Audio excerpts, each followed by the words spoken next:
in our road we had the local swimming baths, and the day that war was declared, the sirens went off. It was supposed to be an imminent air raid, and everybody was sent out to the swimming baths, you know, all the public from wherever they came. They came streaming up the road, didn't know what to do, where to go, so we took some into our house to wait for, see what was happening. And then after, I can't remember exactly, so many hours, the all clear went, and some came out in their swimming costumes and just towels around them, and they put their clothes on and went off to wherever they lived, because having not many cars in those days, they'd come by bus and whatever. And then after that, we all settled down. So then I think you probably know, there was air raid sirens, but it was a bit of a phony war for a year or so, wasn't it? So that was the day the war broke out. I was working for ICI in Buckingham Palace Road. I was going up to Hyde Park Corner and walking down to Buckingham Palace Road, where you could see some dogfights going on above you sometimes. I had to go over London with messages and meet the train at Paddington that came from Slough with mail and stuff like that. So I would run up through Hyde Park, up Edgware Road into Parade Street to Paddington, take the mail and come back and things like that. Then eventually I can't remember the exact dates, went to Slough, so I, with other people, was told that they couldn't take all the staff there who lived all around London who had been taken on at Naval House, which is in Buckingham Palace Road. And so they kept us on pay for a little while. And I got a job, I think it was British Red Cross in Hyde Park Corner for a little while. And still had to travel up to London, of course, with the tubes with the tape across the windows to stop blasts from any bombs, etc. And then when it got to 1941, I think it was April, I decided to volunteer for the Navy because all my friends were either going in the Air Force, Navy, Army, so I volunteered for the Navy. I went to Edgware, I think it was, the office to sign on, and had to wait till you got your papers to go to wherever your training was, which mine was in HMS Collingwood, which was a shore establishment at Portsmouth, or Fareham, Portsmouth, and had to do 16 weeks training as a signalman. That involved learning 86, I think, different flags of international and naval codes, Morse code and semaphore, as well as the normal, physical training and whatever you do to supposed to be keeping fit and playing football when I could.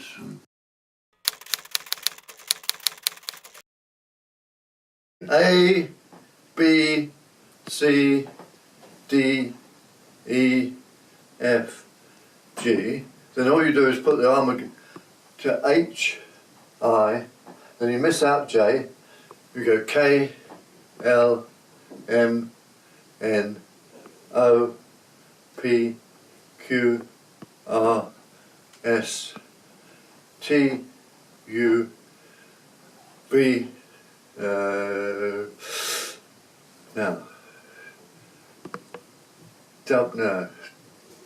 I've forgotten now. Forgotten W, X, Y, Z. Never mind, it's pretty good. Why do you miss out J? J is that's J, and when you're doing signals on a bridge, you can have ships ahead of you and ships behind you, both sides, and people, if you go J, they know which way round they got to read it. In the hut adjacent to us was a lot of Henry Hall's band. I think they were all in the end transferred to the entertainments branch. Instead of being in communications, they were sent to ENSA, which is the entertainments branch of the services. And people from all sorts. The chap I remember I was friendly with from the co-op in Huddersfield, he was I can't remember all the names now, but some were fishermen, clerks, all sorts of people. We're all in different huts. The HMS Collingwood is was a huge place near Portsmouth, and of course when the Portsmouth raids were on, we were involved in those, had lots of anti-aircraft guns all around us and stuff like that. And then after I'd done the 16 weeks, you were either transferred to Chatham, Portsmouth or Devonport. And I chose Chatham, but which is now closed, I believe. And from there I was sent to Sheerness, HMS, it's a shore establishment called HMS Wildfire, which mainly was patrol vessels and minesweepers, etc. And there I was on several minesweepers, what they call the pool. And I can't remember all the names of converted ships that were made into minesweepers. Some were converted big trawlers, and I was on some for several months at a time. And on those ships you had to go up from Sheerness, which is opposite to Southend, and go around to the east coast. I can't exactly remember where you picked up the convoys coming in, swept in front of them to make sure you had 3 lots of different types of mines. Some were acoustic, which you had a big bell thing on the front of the ship which was lowered, and that sent out sound waves. And what they called an oropesa sweep, which was a thing that cut mines which were moored to the bottom of the ocean. And there's another one that was an electric current with a big cable out the back that sent out electrical signals to explode electrical mines. And so we came in, and you used to go out every day, most of the days, to bring them in, and if any mines went off, fishermen on board had made nets and picked them all up. That was because the fishermen thought, gosh, there's loads of fish here being blown up by mines. Oh, right. So they used to trawl them in, and then when we'd finished they would take them to Southend, and women would come and buy them, and for about a penny a pound, or I don't know how they sell, I can't remember. Then you used to go out into the Thames estuary and moor for the night, and then wait for signals. And some ships I had to do the telegraphy, tell them when we got to a certain point and come back, and also do the signals on the bridge as well. Did-da-did-da-dit, did-da-da-dit-dit, da-did-da-dit, da-did-it, that's D, E-dit, did-da-dit, F, da-da-dit, G, did-it, H, did-it, I, did-da-da-da, J, da-did-da.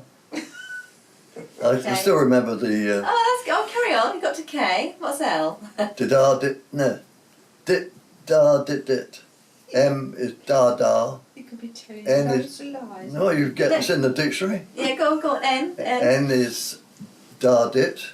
O is do-do-do, da-da-da, SOS. Yeah.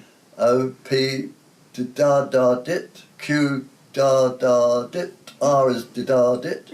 S is dit-dit-dit. T is 1 dash. U is dit-dit-da. V is, as you know, V for victory, dit-dit-dit-da. 3 dots and a V. W is da-da. X, da-dit-dit-da. Well, this is where I get like the semaphore at the end. I can't. Z is da-da-dit-dit. Y, da-dit, da-da, I think.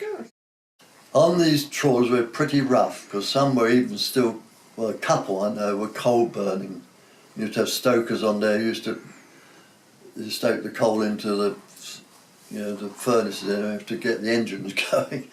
And you had bunks or hammocks, whatever you could find more or less. So some had been transport ships and things like that converted. Not very good conditions. Or you would set off whatever time, it might be in the middle of the night, and the German aircraft would probably come over during the night and drop mines into the way up to the Thames, because ships were going up to the London, of course, to offload whatever, food and whatever.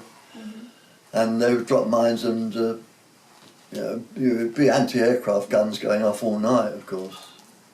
And then you'd probably go out, 3 or 4 o'clock in the morning to go around to, I don't know, it wasn't as far as Felixstowe, but wherever on the east coast, pick up the convoy that's been coming in from the north, and there'd been minesweepers taking them up so far, then we would take over and bring them round to as far as Sheerness.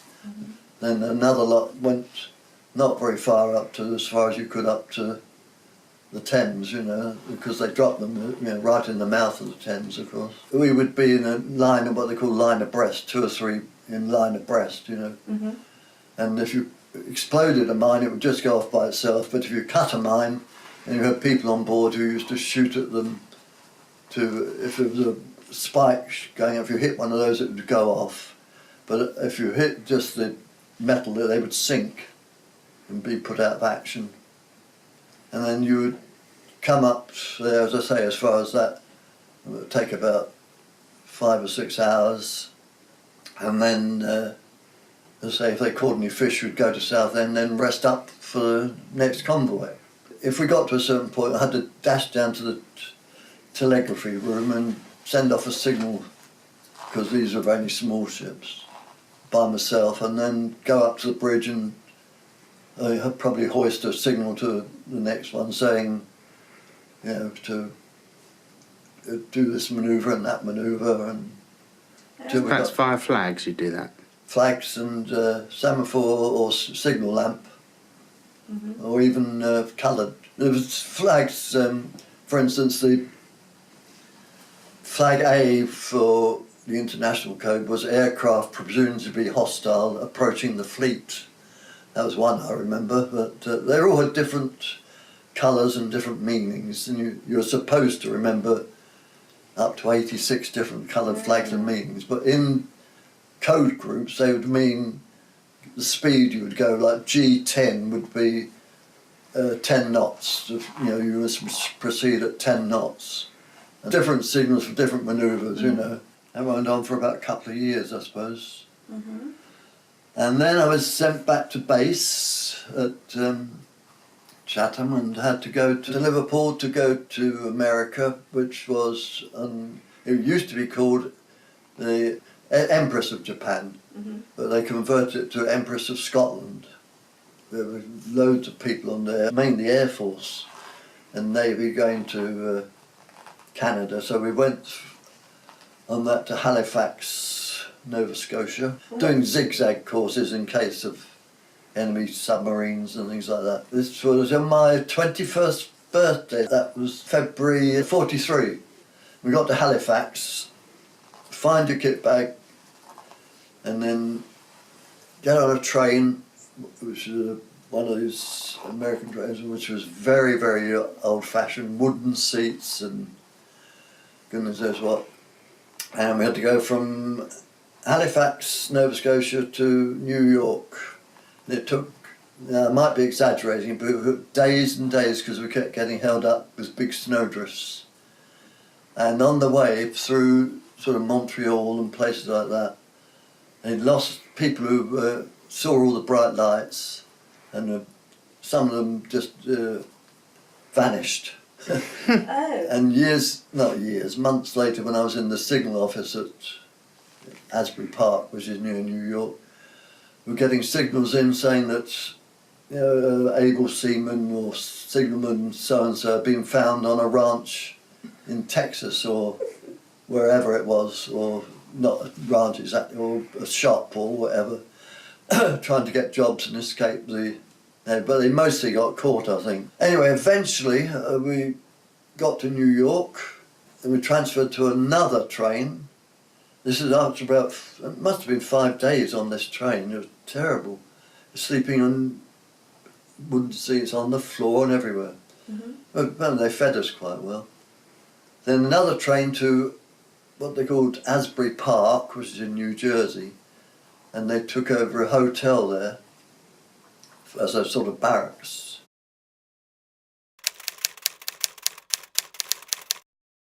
One thing I remember while being in this hotel was that it had two flags.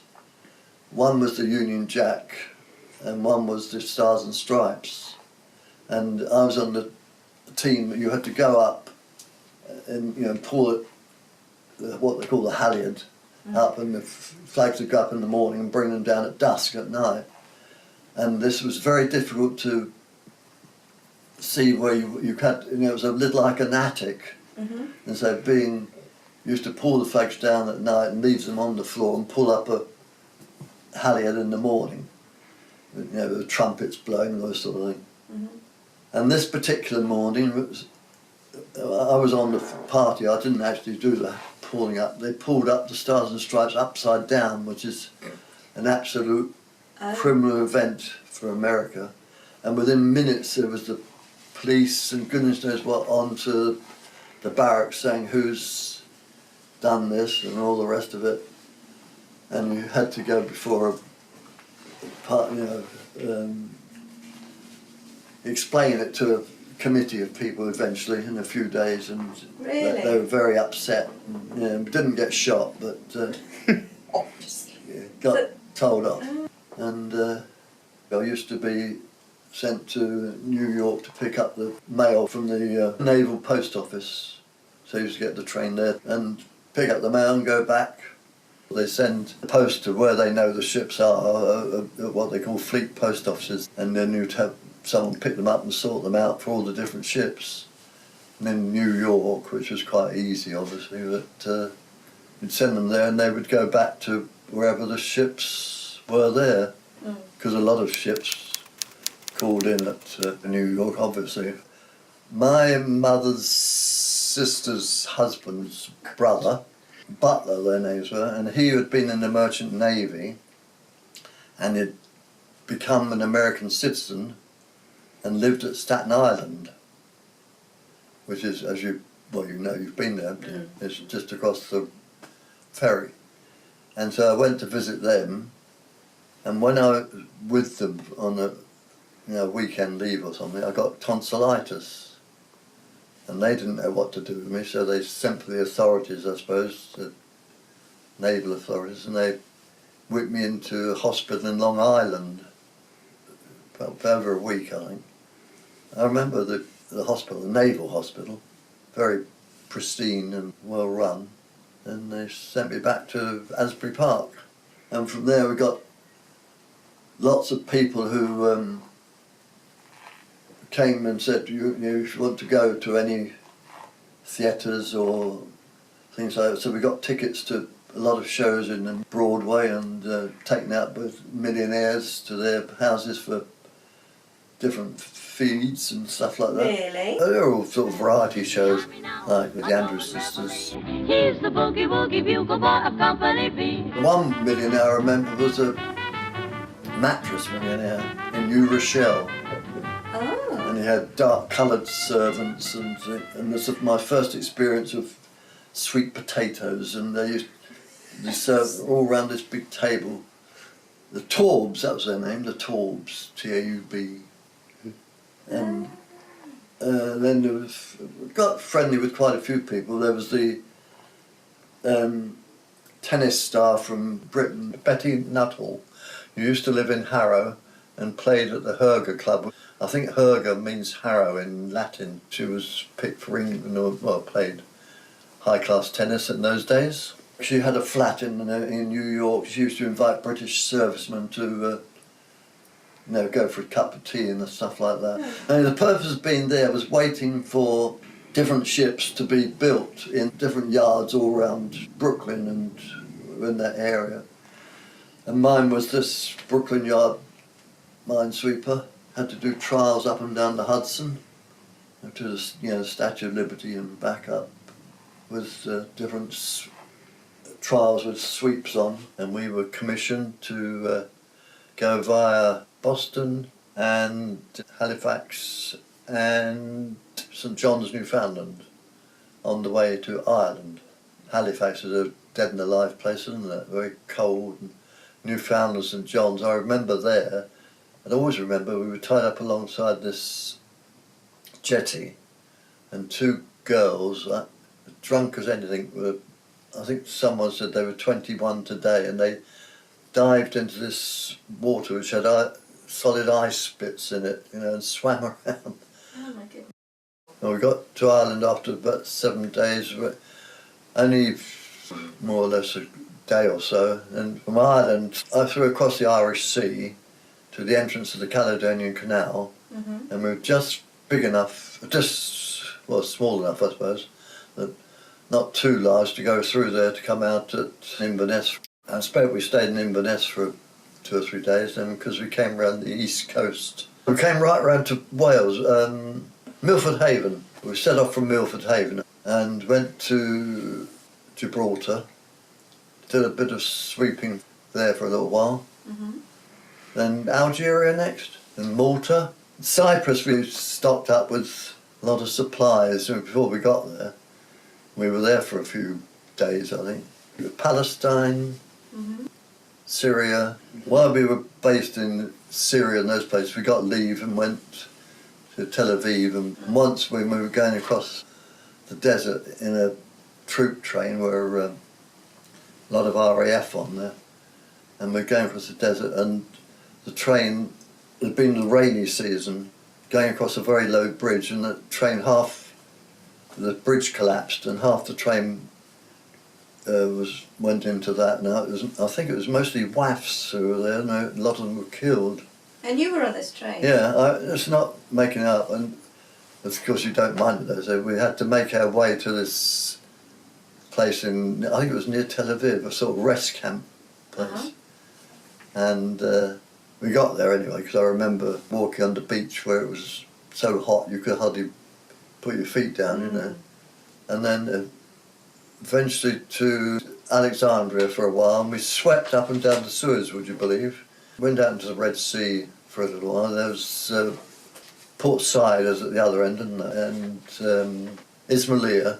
Then the idea of going round to Beirut, where we were there for quite a while, in near Lebanon, and that was very modern and one of the most modern countries in the world then. And the idea of going there, we had an army expert on camouflage, and he had 4 ships actually, 4 exactly the same BYMS ships, and he had to camouflage us so that when we were destined to go up to Turkey, which was up the Dardanelles, and they were neutral, as you might know. Turkey never came into the war. And the idea, we were dished out with civilian clothes, and under this camouflage we had to go through these Dodecanese islands, hide up at night with these camouflage nets, and then eventually get to Turkey. But before that, we were going in pairs, and the 2 that went before us, a few days before us, were captured. Half the crew were killed by this E-boat, and the others were captured and obviously prisoners of war. Wow. So I can remember being a bit, saying, oh God, but we, funny enough, got up to the Dardanelles and through to Istanbul. It is Istanbul, isn't it? But quite without, well, I suppose there was some trouble. There were aircraft flying about,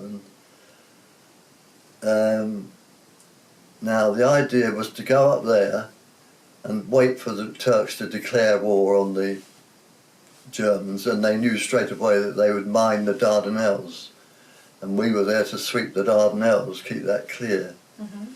But what happened now, skipper, you've got the name of him, haven't you? MacDonald or not, McDowell, got a bit tipsy. All right. And crashed our bows into the quay. Oh, God. And it was quite a minor accident, but we had to go ashore and, in Turkey, and live ashore for a little while in some sort of barracks while the repairs were going on. And then eventually they weren't going to declare anymore, so it was decided that we would go out and sweep around all the Dodecanese islands that had been occupied by the Germans, that were occupied, Kos, Leros, Crete and all that. And while we were doing these, getting ships through these little islands and that, when they were invading them, because getting the Germans out, they were almost on their last legs. Then the armistice came, and we were off Crete then, and we were the first ship into Crete to make the way until we had to sweep in there, and in one day we got nearly 100 moored anti-submarine mines. Wow. Because they were frightened about submarines going in there. And we got those, and then we were sweeping all around those islands for a while, and in fact I was on guard with a German. I didn't know one end of a gun from another, and he'd been a fisherman out of Grimsby. He could speak better English than I could. We had to take all these Germans trips back from Crete and Kos and Leros onto Cyprus, where there were a lot of, I always remember, East African soldiers waiting for them, all with guns raised as though they were going to shoot them. I can picture now on this mess deck the Germans sort of saying, "Are they going to shoot us?" or something. I don't know who said those actual words, but they thought they were going to be shot straight away. They were the ones that had been in the desert. Have you heard of the 8th Army in the desert? Yeah.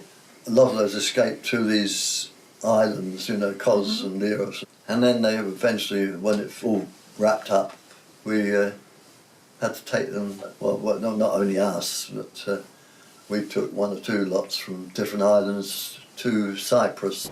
So we were sweeping, in fact, on the VE day, we nearly got blown up, I remember.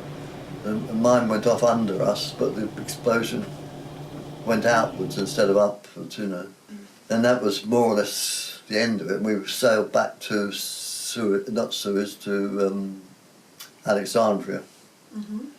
And we were based there for quite a while, and you're still sweeping odd places they thought there might be mines, even if there weren't. In fact, when we were doing camouflage sweeping out Beirut, we swept a First World War mine.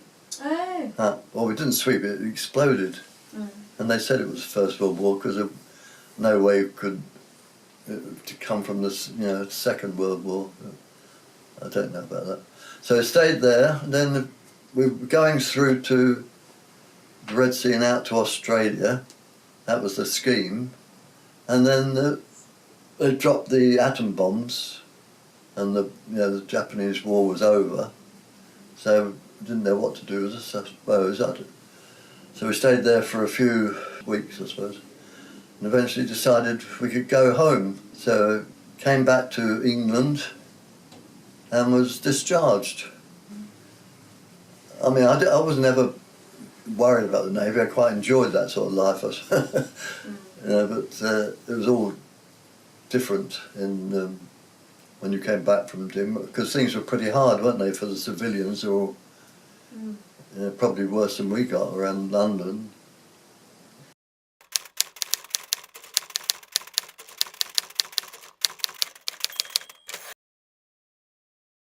This is Your Life, Monty Chapel.